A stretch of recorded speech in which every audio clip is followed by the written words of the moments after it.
Good day everyone, I am Karen Habe Kinubi Guevara, and today I'll be discussing one of the most important parts of mathematical modeling, which is assumptions and simplifications.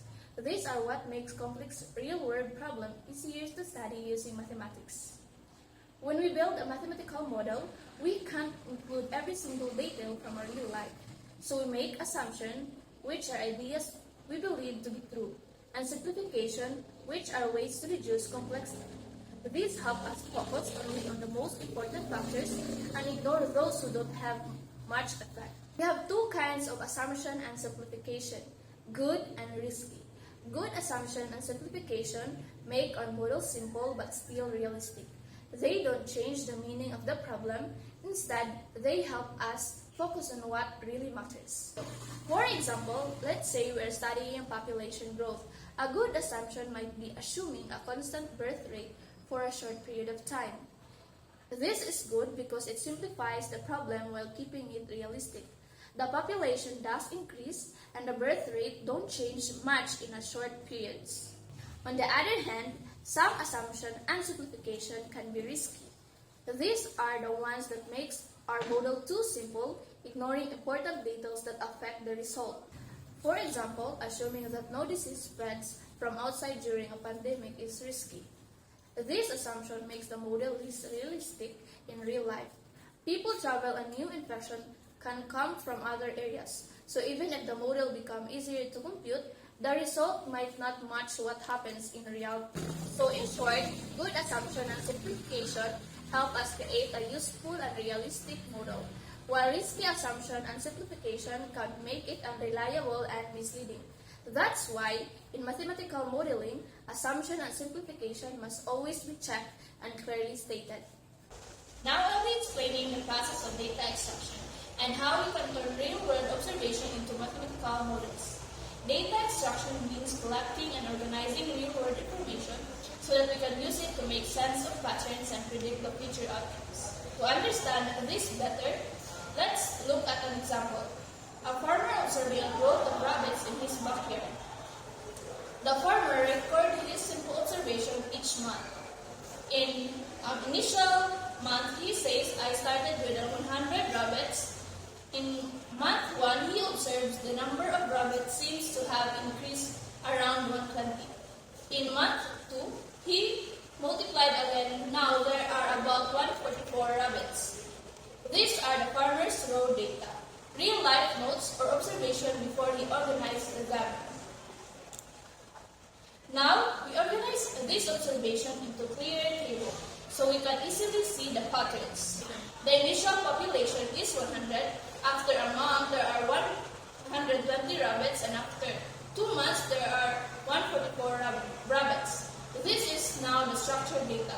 It's clean, organized, and ready for analysis. If we plot these numbers on a graph, we'll notice the points from an upward curve. This tells us that the rabbit population is not increasing at a constant rate. It's growing faster each month, showing exponential growth. Next, we look for a mathematical pattern. From the table, we can see that each month the population grows by 20%. That means that the population is multiplied by 1.2 every month. We can write this as an equation. P is equal to 100 times 1.2 raised to the power of P, where P is the population after a month, and 100 is an initial population, 1.2 is the growth rate per month, and T is the time in months. So in summary, the data extraction, we started with the raw data from real-world observation, then organized it into structured data, visualize it using a graph, and finally form a mathematical equation to describe the growth pattern. That's how the data extraction helped us move from simple real-world observation to a useful mathematical models that can predict what happens next. So, to sum it up, assumption and simplification makes the problem easier to handle, while data extraction provides the numerical values we need to build and test our mathematical models. Both steps work together to make modeling accurate, practical, and meaningful. Good morning everyone, I am Gwen Abranica, and for this part, I will discuss another important step in mathematical modeling. After we extracted our data and choosing a specific model type for our problem, The next thing that we need to do is to validate our model and do sensitivity check.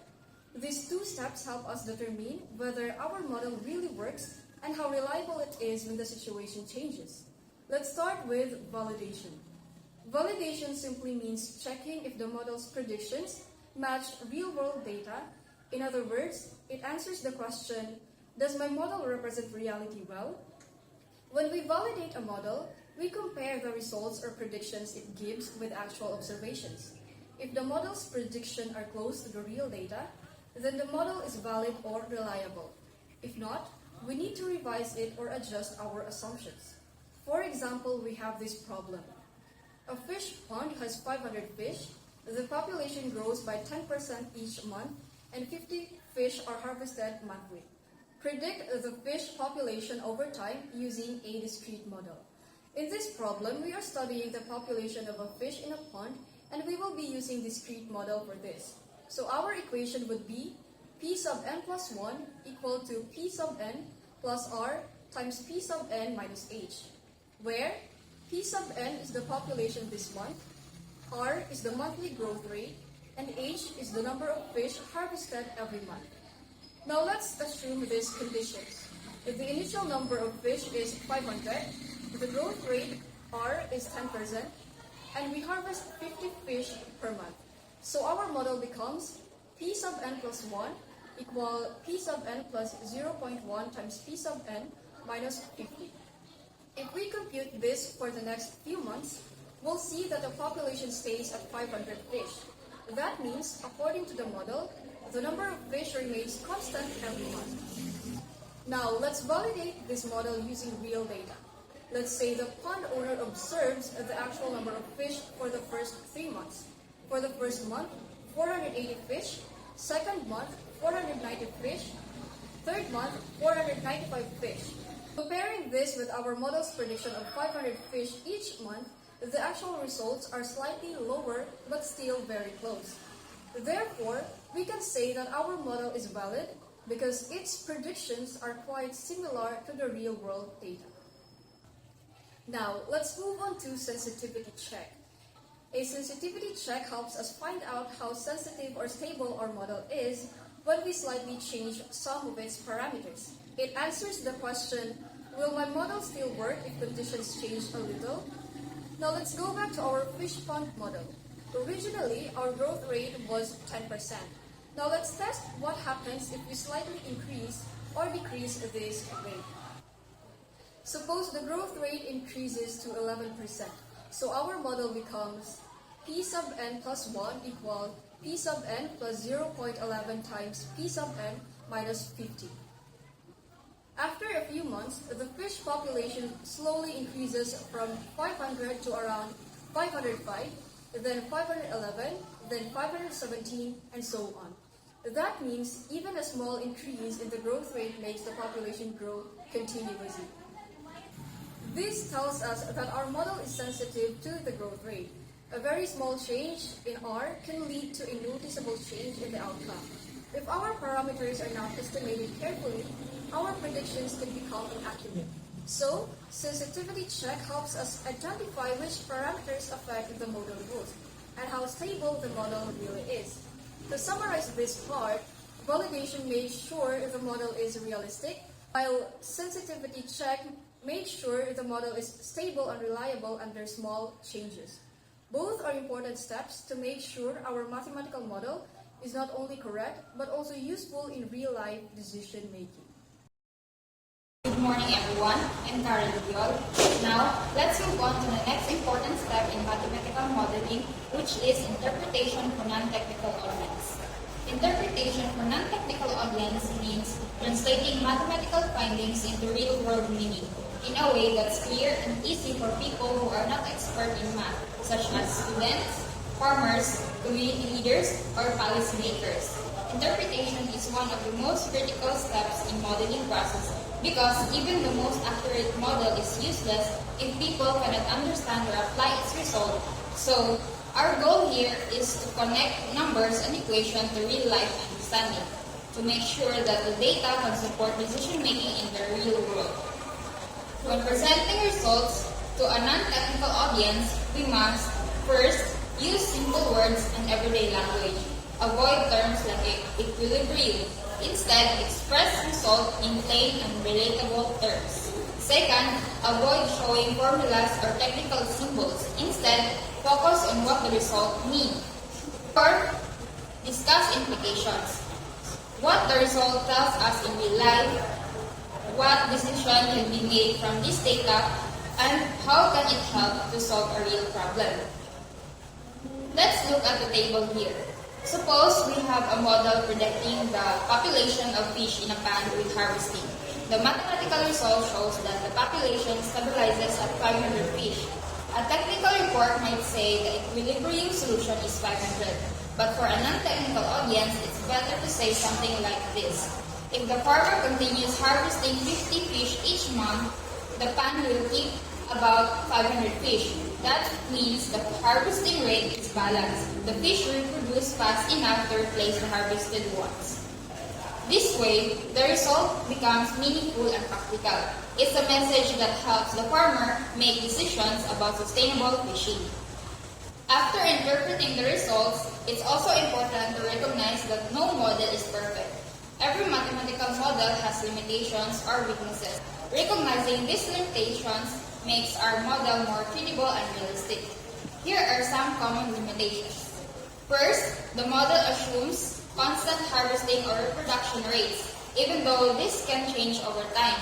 Second, oversimplification might leave out important real-world factors. Third, environmental changes or unexpected conditions such as weather or temperature might not be included. Fourth, uncertainty in parameters. Some data might be estimated instead of measured directly, which reduces accuracy.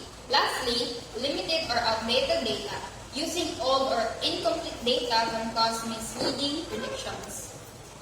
Understanding these limitations allows us to suggest improvements to make our models stronger and more realistic. For the possible improvements, first, collecting updated or larger data sets. Using more accurate data increases reliability and reflects current conditions. Second, adding missing factor or additional variables. For example, including socioeconomic or environmental variables that may influence the model.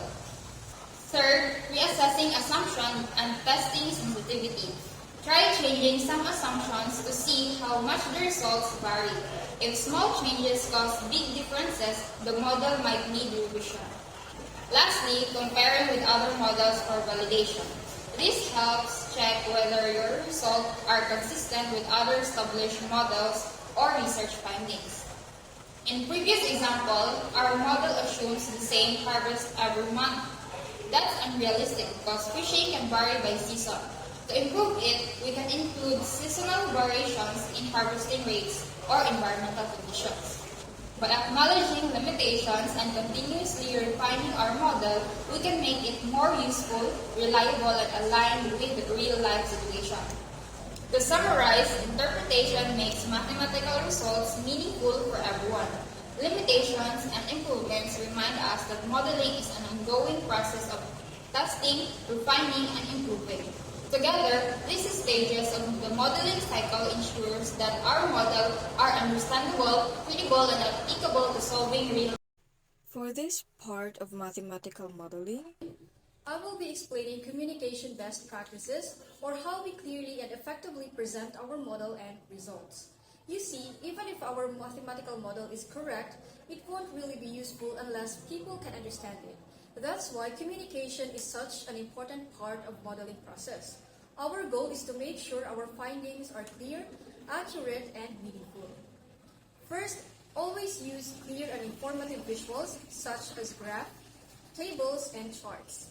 These visuals help the audience quickly understand what's happening in your model without reading a lot of numbers. Make sure to label the axes properly, include units of measurement, and add legends or color keys when needed. Next, always include a caption below each figure or table.